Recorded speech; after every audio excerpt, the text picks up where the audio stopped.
nearly there yet? Yes, we'll be there in a couple of minutes. Stop moaning. Hurry up, I can't wait. You've only just been.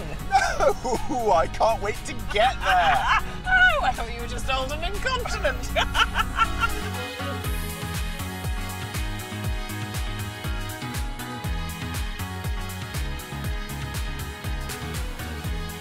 Look, I can see the barriers. Yay! Darren Beasley, hello. Hello, you two back again. We are. Are we allowed in? We've been expecting you. Oh, That is very James Bond. Thank thank you very much. Animal Park, here we come. Woohoo! Here we are.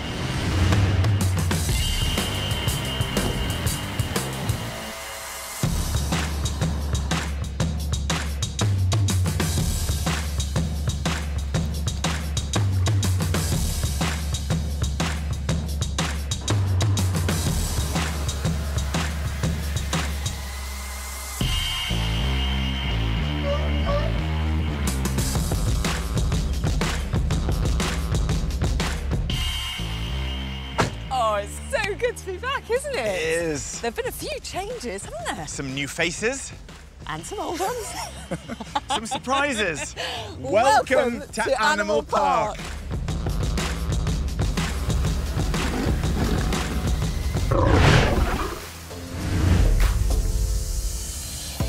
Here are just some of the treats we've got lined up for you today.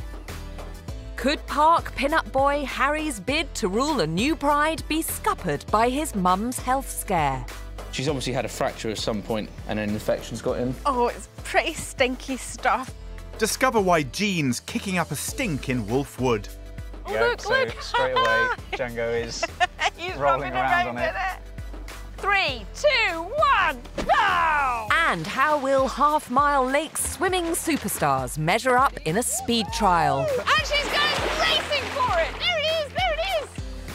Sir Buster, who is just sitting, waiting patiently on the beach, thinking, I'm not going to swim for my supper.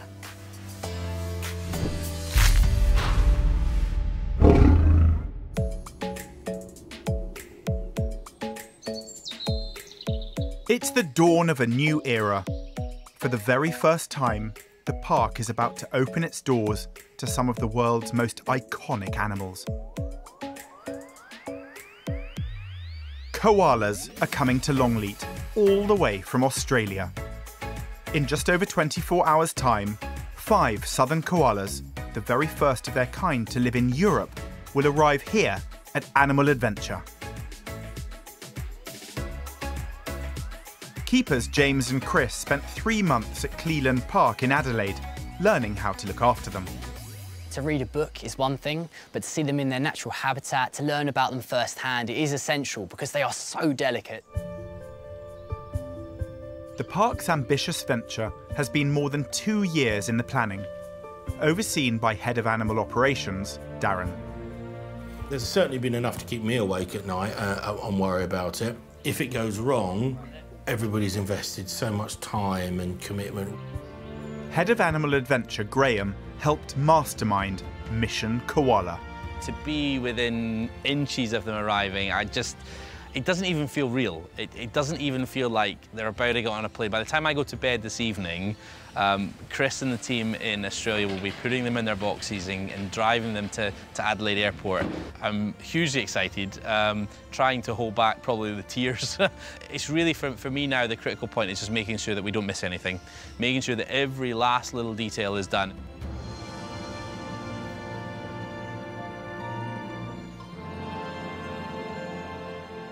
It's Graham's last chance to catch up with keeper Chris in Australia, just before the park's koalas embark on their epic 15,000-kilometre journey.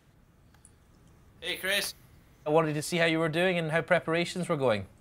Yeah, it's all going very, very well so far. The only thing that I'm, a little bit worried about is just that the koalas get there happy and healthy.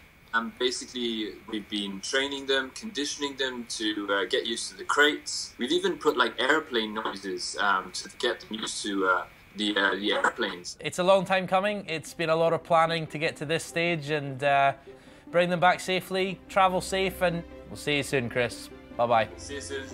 Bye. The final koala countdown begins.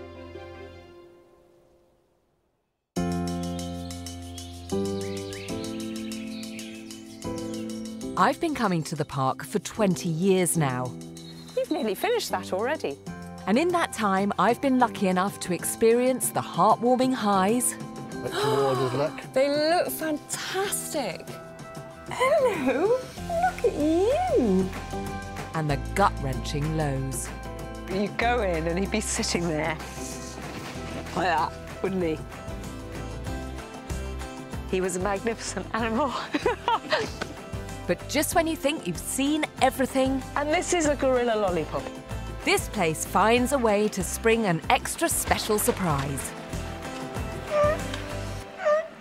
Every now and then, a keeper here comes up with a truly bonkers idea. And today is no exception. I've come down to Half Mile Lake to see Matt.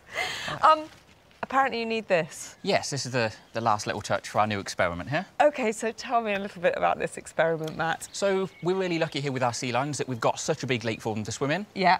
And they'll chase the boats all day. Yeah. But they never really go that fast. Right. So sea lions have been seen hitting speeds of about 25 miles an hour. Really? And we want to see if we can get ours swimming a little bit faster than they do. OK, so a bit of Olympic training for them. Yeah, they're getting a little bit lazy, some of them, so put them to work a little bit. Right. So we've tried throwing fish as far as we can. Yeah. And it doesn't really cut it. We're just not getting the distance for them to put any real speed in. Yeah. So we're thinking of ways to fire the fish a little bit further. Right. And we thought of a catapult. Of course you did. Yes. Now, Luke, you are head of the building team here. Have you ever been asked to build a catapult for a sea lion before? No, this is definitely one of the more bizarre projects that we've been involved with. Well, it's very beautiful. Is today the first? Today is the test run, so we'll have to see how it works. Over here? Yes. Yep, that's fine.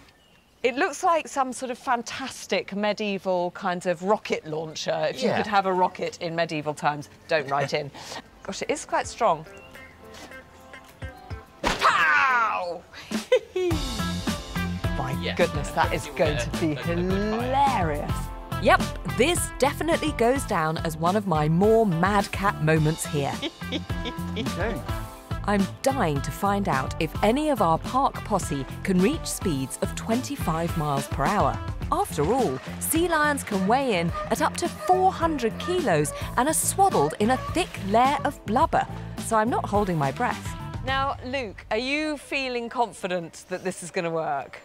Fairly, yeah. It's going to be great to see if it's going to pay off the way that we've designed it. Timing the whole crazy caper from a boat is Keeper Rob. OK, just checking the distance between us and the lands.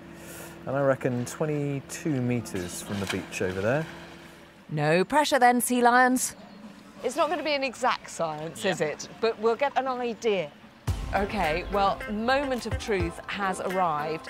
Time to get these fish Mackerel, a couple of sprat. airborne. I'm so excited about this. Are you ready, sea lions? 3, 2, 1, go! Who's going for it? That looks like Zook getting in there. Is that Zook going in I think there? that's Zook getting involved. Going Seagulls in? getting involved Oh, no, as well. Seagulls getting involved. Build up their speed quickly. Who's beating up who there? Jojo as well. Should we try another one, see You what can happens? Have another go, yeah. 3, 2, 1, go! Like Zook was there waiting for it Zook this was time. I think she's like, I'm not swimming 25 miles an hour, I'm just going to wait by the boat and catch one. Now, Matt, maybe I am not putting the catapult to its full potential. Do you want to have a go? I can give it a go, see if we can get a little bit of distance. Oh, I'm liking this technique. Wow, you're really going for it. OK, ready? Woohoo! Oh, that went miles! Well, one was going for it there. Oh, someone's out there. Zook that's out there. We're 20 metres, I reckon 40 metres easy over there. And that was 14 seconds. 3, 2, 1. Woohoo! And she's going racing for it. There it is, there it is. I have no idea whether she got it or No, not. quite hard to tell who's getting there when they're underwater, yeah. I mean, will they go as fast underwater or even faster than they do when they're scooting across the surface? Slower, they reckon, underwater. The whole purpose of the porpoising, which is the jumping out of the water, is they get less resistance, so they can build a bit more speed. And the fascinating thing is, of course, they have no idea where that fish has come from. No, they don't. It sailed through the air, dropped into the water, so how on earth will they find it? Well, they've got one of the most sensitive sets of whiskers in the animal kingdom. So they move them individually and you can use them feeling around to work out exactly where things are coming from, and they can pick up texture and shape.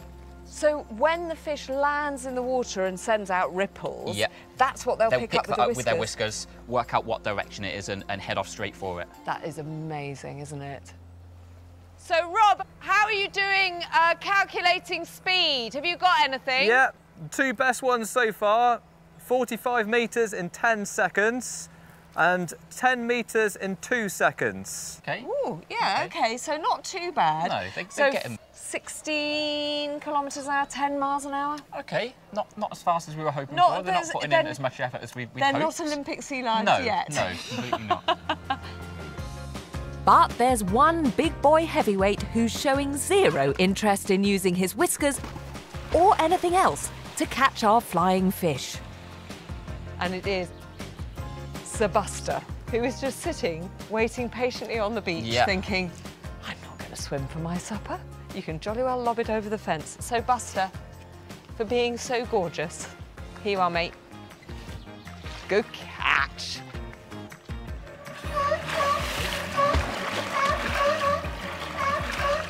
Not 25 miles an hour, perhaps. No, a slow crawl for him, I think.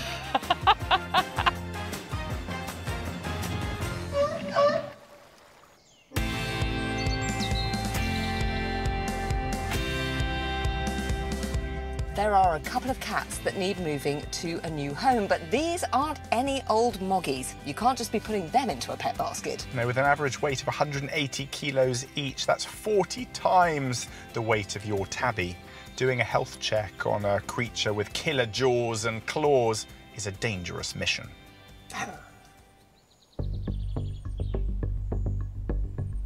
Over in the lion section, 0.16. James, one of the park's vets, has been called in. Just drawing up the anaesthetic drugs to basically knock out the big cats and get them to sleep so we can safely get in there and have a look at them.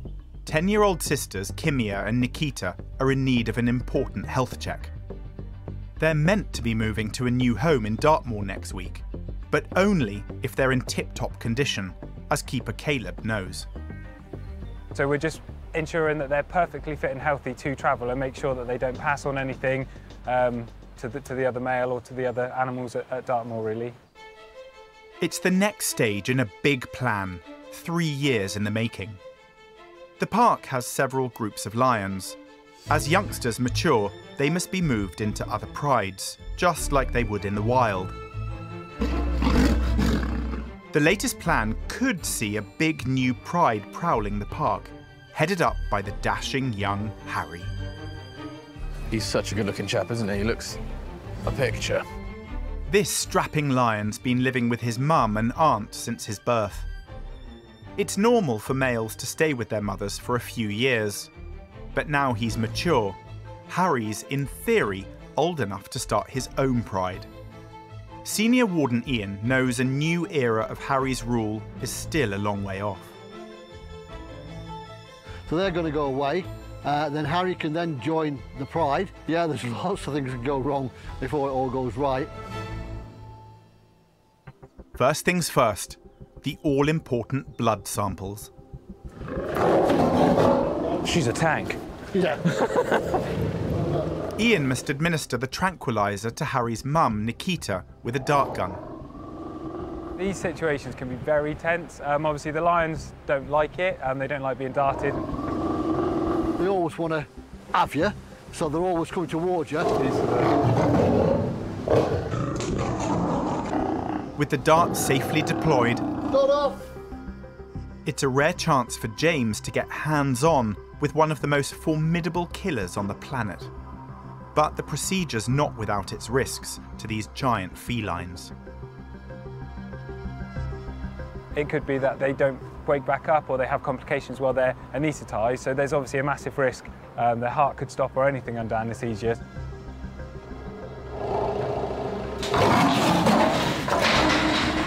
And it's not just dangerous for the lions. These predators are twice the weight of a man, with fearsome teeth up to 10 centimetres long. Vet James is taking no chances. Once I'm happy that they're under anaesthetic, we'll double check again, we'll walk in, take all precautions, and then get on with the procedure we need to get on with so we can get them awake as quick as possible. She's breathing nice and steady, isn't she? Right, that's fine. Anaesthetics on big cats are always twitchy. Yeah, you need to always be on your game, which is why we've got so many guys who have experienced helping. Should we reposition us so we've got our backs to the door? That's fine. Just then we've got a nice quick escape.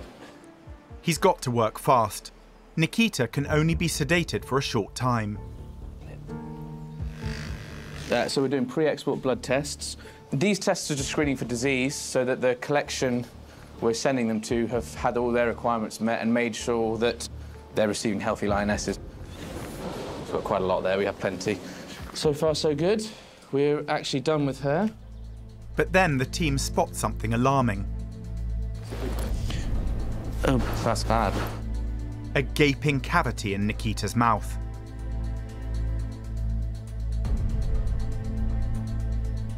Could this jeopardise her move to another park? And bigger plans for Harry and a new pride of lions?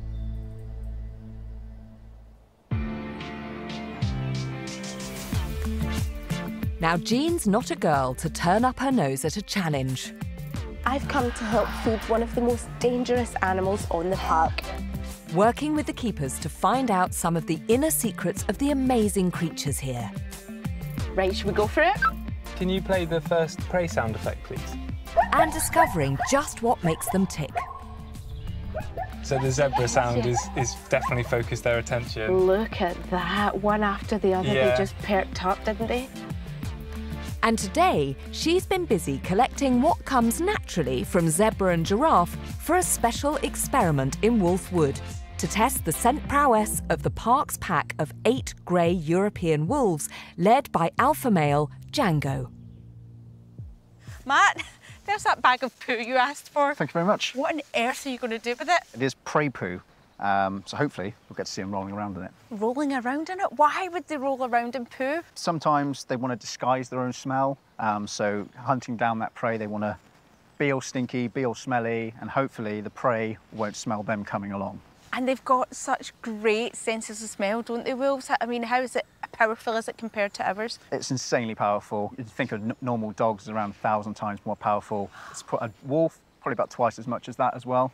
They've got much more sensory organs than we do, so their smell is pretty strong. Yeah, it's like a superpower. Right, I warn you, it's pretty stinky. It is a bit. But... Right. Yeah, give it a good spread around. Ooh! So wherever they are right here, Wolfwood, they can smell this now. It's come out the bag. They can smell 1 to 2 miles away, so they could definitely smell this from a mile off. Come on, Wolfies! Come on! Come on, wolves! There we can see Django coming up on the road over there. Yeah, there's Django. So Django being the alpha male, you'd expect him to be the first one to it. Suss it out, make sure it's all safe for his pack. And then if he sort of indicates that it's something new but it's safe, the others will slowly come over. Exactly, yeah. So at the moment I think he is just, testing it out, and there we go. Look, so look. straight away, Django is rolling around on it. So if they found some elk poo, rubbed themselves in it, that would help them later to do a sneak attack, you know, in disguise, smelling like an elk, and attack it. Exactly, yeah. The elk would not smell it or see it coming, and they'd stand no chance against them. So what would be the benefit of them all smelling the same? It's a fairly small pack at 8. They can be up into their 20s, 30s and 40s in the wild. So sometimes those packs split off. So having that same smell allows them to indicate where they are. But also it sort of acts as a waterproof and sort of protects them from insects and things. Oh, Matt, they're tasting it. They are. It looks pretty disgusting, but it is for good reason. They are tasting it to essentially taste which prey that poo is coming from. So once they find that poo, their attention will then go on to that prey and locate it and potentially hunt it down. It's just been fascinating, really, for me to watch. Thank you. I mean, just seeing how clever they are, how cunning they are, and the fact that they're masters of disguise.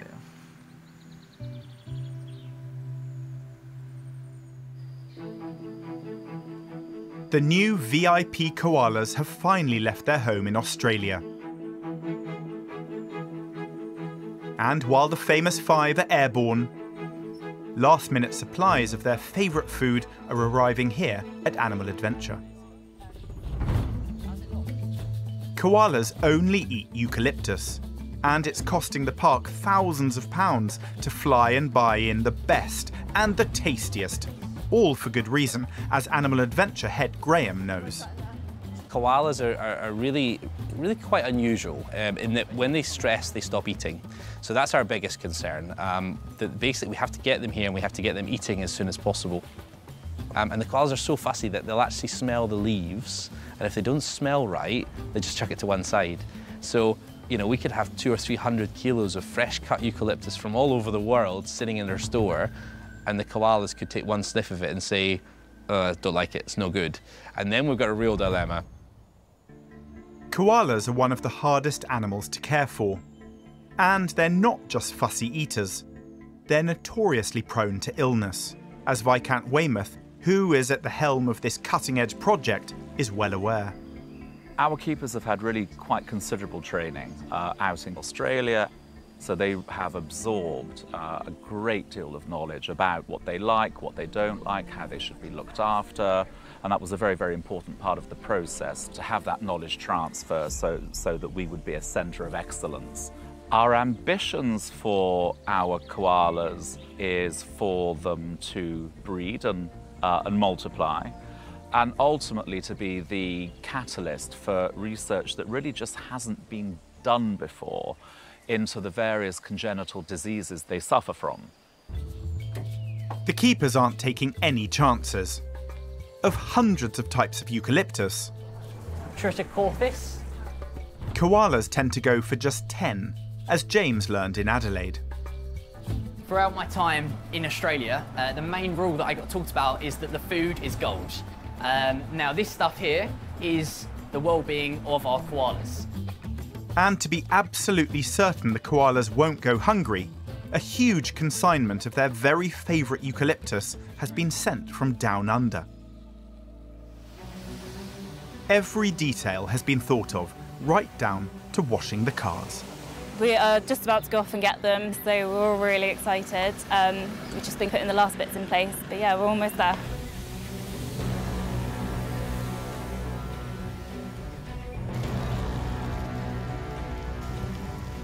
But as the convoy sets out for Heathrow, Head of Animal Ops Darren knows even now nothing can be taken for granted. God forbid, should something happen on one of those planes that one has passed away, it would be dreadful, but I could sit here fairly conscience-free and say, we did our best, we did everything in our power.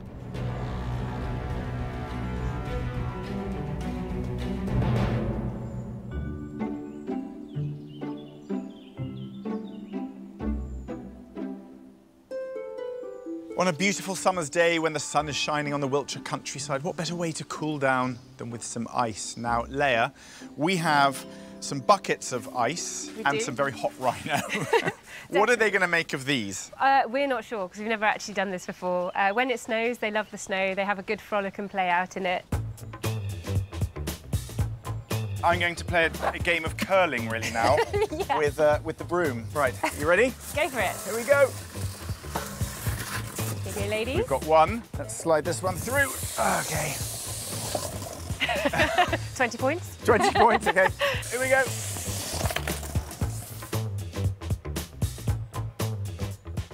Leia, who have we got over here? We've got a boon over here. And the boon seems to be moving it a little bit. I think she's getting braver. She quite likes it on her top lip there. You see she keeps kind of investigating it with her horn as well, but then she keeps just resting her top lip and giving it a little bit of a lick.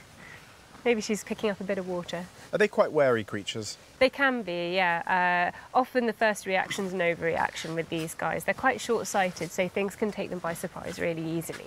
But when they've actually got time to investigate something, they're very gentle and dexterous with their horns. You'll see them out in the reserve sometimes when they've been mixed with the ostrich in previous years, just turning over an ostrich egg very gently, just checking it out. I mean, she's really going for it now. She's really exploring that. Do you think she can feel the cold through her lips? Oh, definitely. It's really sensitive around their lips and just inside their mouth. So, but she seems to be giving it a good lick as well. I think we can count that as a success.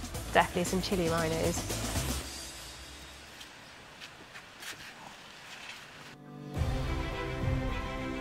Heathrow Airport, close to midnight. The next stage in Operation Koala Creek. A convoy of park bosses and keepers have driven 140 kilometres to meet the park's newest stars, who've flown halfway around the world to be here. Mad, mad world, we're at Heathrow and we are waiting like expectant mummies and daddies for our koala to arrive.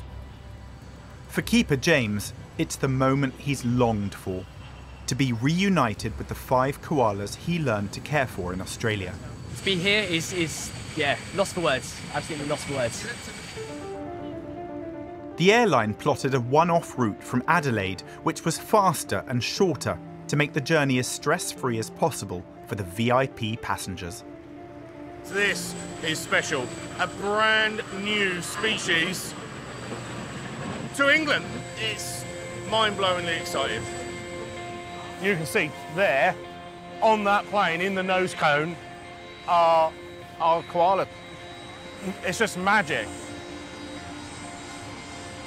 It's been quite a logistics operation, so it's great to see. It's great to see this aircraft finally arriving.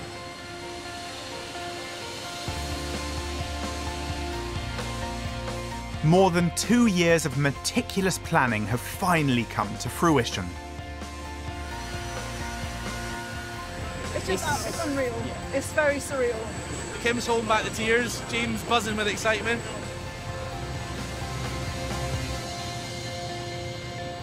They were placed at the front of the nose cone to make it easier and less stressful for them to be offloaded.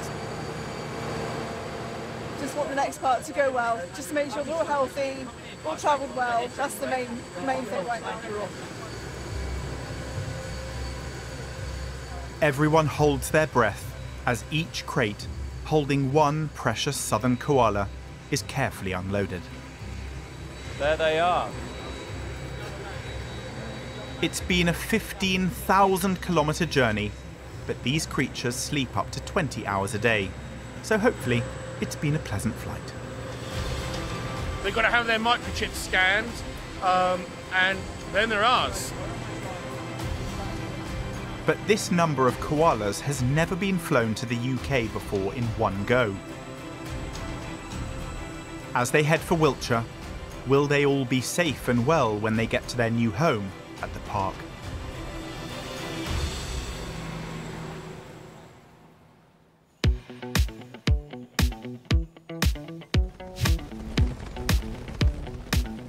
Over in African Village, Jean's with some of the park's gentlest giants, investigating a miracle of nature.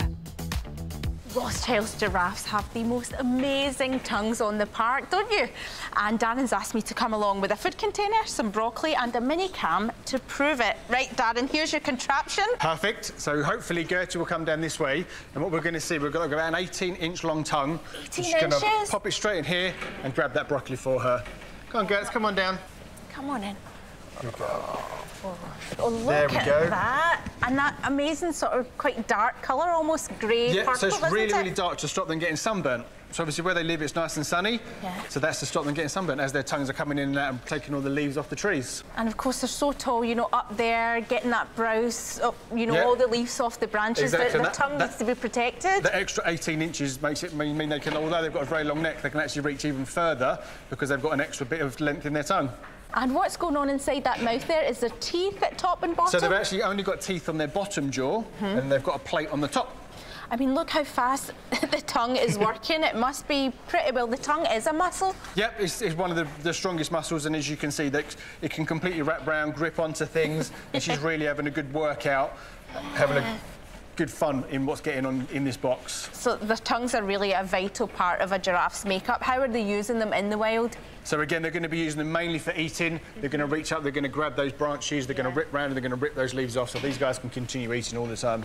Now, the tongues are really strong, really muscly, but, you know, they must have almost a protective layer as well. Yeah, so they're really, really thick, and they've actually got an antiseptic healing property in them. So if they ever get cuts and bits and pieces in their mouth because they eat hawthorn, which have got really big thorns on them, that helps them do it. In fact, if we ever get stung by stinging nettles here, if you get licked by a giraffe, that sting goes away. No, you're kidding. There's that much antiseptic in their mouths? It's absolutely brilliant. So they're our own actual antiseptic machine. So the tongues are just a great adaptation. Protect them from sunburn. They're really strong, so it's got the power to pull the leaves off the branch, and antiseptic healing properties as well. So that you can see that tongue is an absolutely amazing tool for these guys. Definitely the most impressive tongue on the park. By far. Definitely. By far. For sure. Gertie's tongue might be a mighty muscle, but there's also some serious brawn in the lion house, where vet James has made a worrying discovery. I mean, there it is. That's the root. Eroded. This gaping cavity could scupper moving lioness Nikita to a new home, and plans for her son, handsome Harry, to be king of a brand new pride here at the park.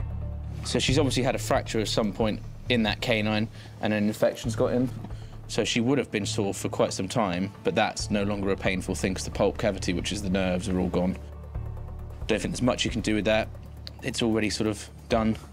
Really, the damage has been done, but otherwise the rest of them look good. But James isn't worried. I wouldn't be concerned as a receiving vet. It's just one of those things lionesses have, right? I'm happy. What else do you want us to do? Having examined Nikita and taken the bloods, it's time to move on to the second lioness, Kimya. Time is ticking before the lions must be brought round. There's just time for a quick once-over. Oh, they are pristine. Yeah, for her age, they're amazing. So powerful. Unbelievable. Fortunately, Kimya's cavity-free. With the health check complete, it's time to wake the sleeping lions. So this is the reversal agent, which will antagonise one of the drugs we gave, and will bring her around. Out and lock. Out and lock. I'd be expecting them to be sort of showing signs of recovery within 10 minutes. Tension runs high. We've given them the reversal. There's nothing else we can do until they wake up, and it's always gone very well in the past, so I only get more nervous because the chances are so high that something potentially could go wrong. It's a very stressful time, though, because obviously we care about the animals and we just want the best for them. But Harry's reaction to being separated from his mum and aunt suggests he's got what it takes for the grand plan to put him at the helm of a new pride. Harry's he's missing his girls a little bit. It's sort of his role as a pride leader, as a male lion, is to protect females and protect, you know, his environment, his domain. So we're obviously shut him out of the house, took away his girls. So he's obviously doing what his instincts are telling him to do, which is to get grumpy and do everything he can to get those girls back and keep them safe, which is a good sign because that's what we want him to do when we move him to the pride. Soon the reversal drug is taking effect. Here we can just see Kimya, she's starting to blink. Her pupils are quite dilated. Her respiratory rate has increased. So that's a positive sign that she's coming out of anaesthetic quite nicely. Yeah, I'm really happy. It's nice to see that Kimya's woken up. So yeah, procedure's gone perfectly. She is still a bit groggy. And you, Nikki. It'll be a few hours before these lions are back to their usual predatory selves. You're right, little Kim. Within days, the results are back. Kimya and Nikita have the all clear to head to Dartmoor. With their impending departure, it's the dawn of a new era for Harry and the park's lions. We'll follow the drama later in the series. We all remember the fanfare last year as the leaderless elands, one of the biggest antelopes in the world, awaited the arrival of a monster male to head up the herd. Hopefully it will be an impressive fellow. Only for it all to fall flat when pint-sized Norman turned out not to be quite the big kahuna they were hoping for. So small, isn't he?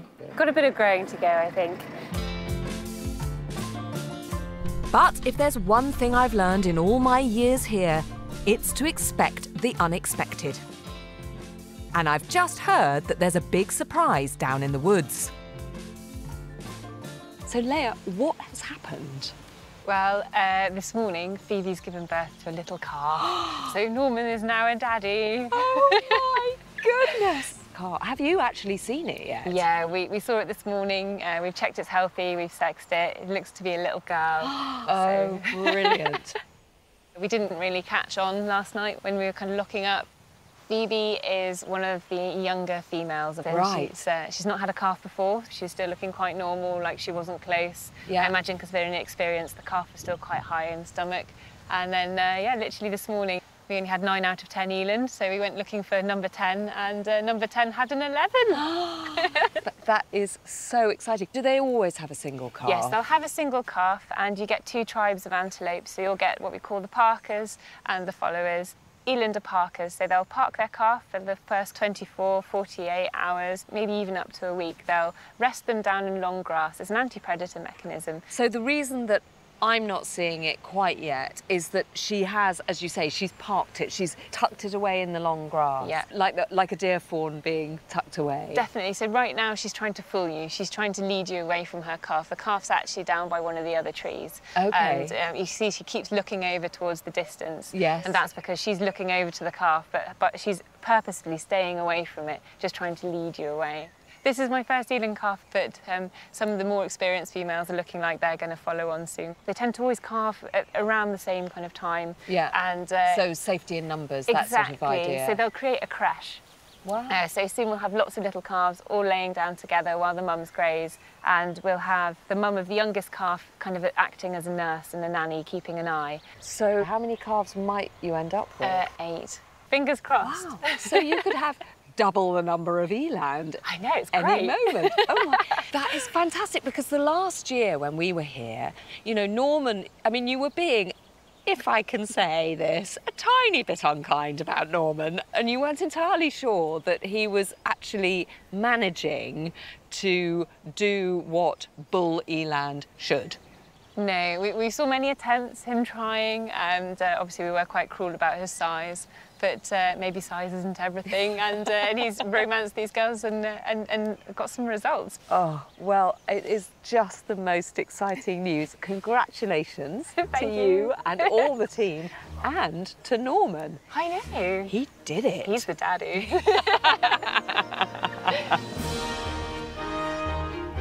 He certainly is. Within a week, Norman and Phoebe's calf Tilda was joined by Chuck, T'Challa, Tyson, Trixie and Tiffany.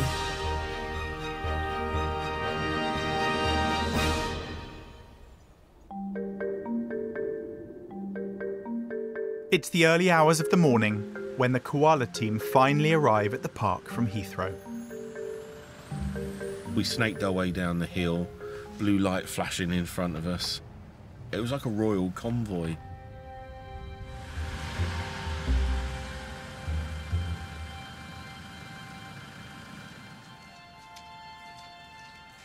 It's really important that we just get them in, we get them eating, we try and encourage them to eat some of the fresh eucalyptus that's coming from Australia.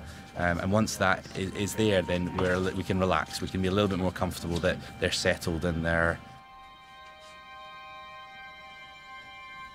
It's funny, I'm feeling more nervous now than I have done all day. At last, the keepers can see their new superstars for the very first time.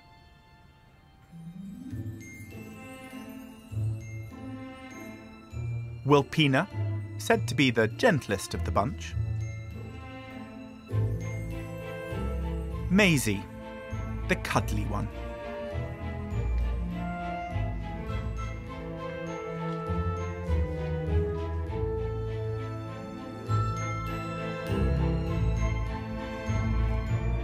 Kurong, adventurous and inquisitive.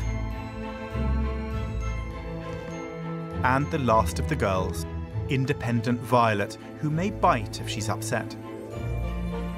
Finally, 18-month-old Dennis, the only male. For now, he'll be kept apart from the 4 females. but all hopes are pinned on him to one day make history as the father of a new generation of koalas here at the park.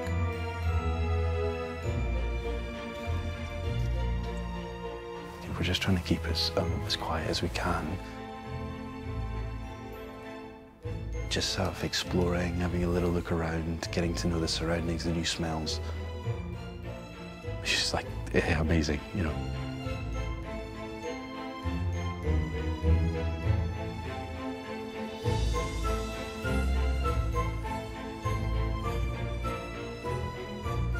Best thing really is for us to close the doors. They're safe, there's nowhere or no damage that they can do to themselves in there. And then we'll just leave them to it and we'll be in first thing in the morning. So far, so good.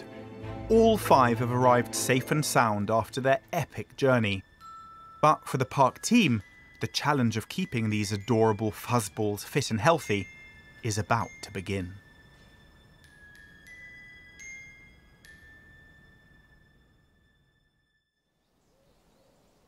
Just look at this Koala Creek! Isn't it amazing? They've got a special kitchen for preparing the homegrown eucalyptus. That would be fine dining to you and I. Absolutely. There's even a koala hospital in there. Hopefully they won't be needing that. No, hopefully. But you know what I'm dying to do, don't you? I can only guess, Kate. So John and Chris, hugely exciting. You have bonded already, Chris, haven't you? Can you just angle yourself around so we can have a look at her face? Look, isn't she just gorgeous? It's amazing to see them so close up as well, isn't it? They are extraordinary. Yeah. They're beautiful. Yes. And I know you want a hug. I kind of do. Here you go, Kate. Is it? No, not you. I mean, so is it possible to hold her? What we'll do is the idea is that she's on a sort of comfortable tree right now. That's the idea. Like okay, so you're her perfect tree. You're her perfect eucalyptus. Yeah, absolutely. Absolutely. Yeah. So the idea is that you want to make her, for me to disappear, right, and for the comfy tree to be you. Okay. So I'm gonna go for it. Yeah. Okay. Okay. Hey, Maisie. Good girl. Oh, look. Hello, Maisie. Look at that. You did a very good impression of a comfortable tree Do you there. think I did? Do I get to hug Maisie? She's not looking that impressed by you, to be honest. It's her and me now. Here's what's coming up on the next Animal Park. If we can separate these two. Not him. It'll just be us from now on. Won't it, Maze? Will it be despair or glory as Harry's introduced to his new pride of lionesses? I'm really nervous. Jean's doing bath time for a new arrival. She's enjoying that. And they say music is the food of love. Yee-boo! But can Kate nourish new romance between 2 lovelorn emus? No, you're not allowed to fancy the seagulls. She's got no idea.